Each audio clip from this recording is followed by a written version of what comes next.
Hey guys, welcome to Shep Talk and my review of Mickey 17, directed by Bong Joon-ho, starring Robert Pattinson as Mickey, Steven Yeun as Timo, Patsy Ferran as Dorothy, Naomi Ackie as Nasha, and Mark Ruffalo as Kenneth Marshall. Mickey 17 has a runtime of 2 hours and 17 minutes. Story.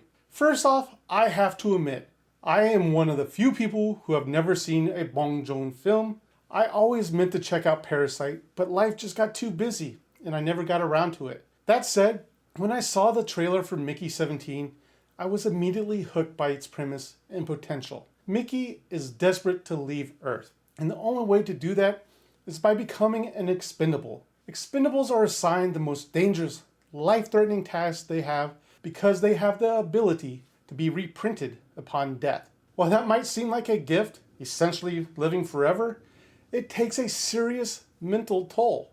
I know this film is based on the book Mickey 7, though I have never read it, so I can't say how faithfully the adaptation is.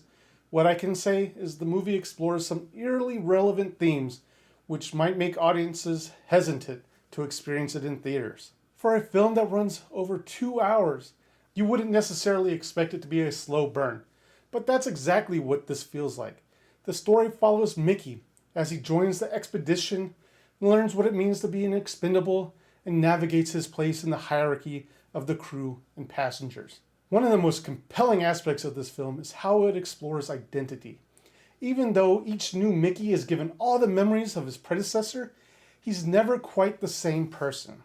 This is where the movie truly shines, showing the subtle and not so subtle differences between each iteration of Mickey. Another major storyline revolves around Kenneth Marshall, the expedition leader and two-time failed politician. His followers have an almost cult-like devotion to him, which feels uncomfortably familiar given the political climate in the United States.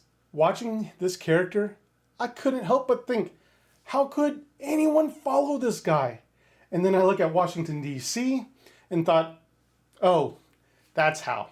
If only we had a space program to send certain politicians on a one-way trip. Actors. The true highlight of this movie is Robert Pattinson and his portrayal of multiple Mickeys. He gives each iteration distinct traits, making them feel unique.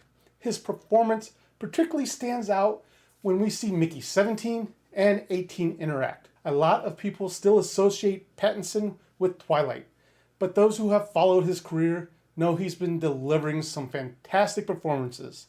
As Mickey, he's truly captivating. And we do have to talk about Mark Ruffalo, who plays Kenneth Marshall, the failed politician turned expedition leader.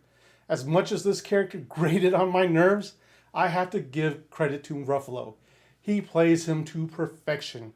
He embodies a leader you can't stand, but somehow still has devoted followers willing to die for him. Action. If you're expecting a lot of action, you might be disappointed. There are some fights, but nothing over the top. Most are quick scuffles that end as fast as they start. There is one scene that could have been an intense fight, but since it's a flashback, it gets cut pretty short. Cinematography. The cinematography is absolutely stunning. Even though everything we see is bleak and desolate, the world still feels lived in and immersive. You can tell the director had a clear vision for how this movie should look, and it translates beautifully on screen. Now, onto some of my nitpicks. Kenneth Marshall.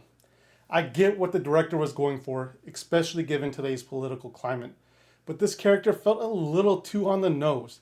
Having a character so closely resemble certain real-world figures just rubbed me the wrong way. Time jumps. There are a few time jumps throughout this movie, and while I understand why they were used, I think they could have been trimmed down a little bit. Fewer jumps would have made the story feel a little bit tighter.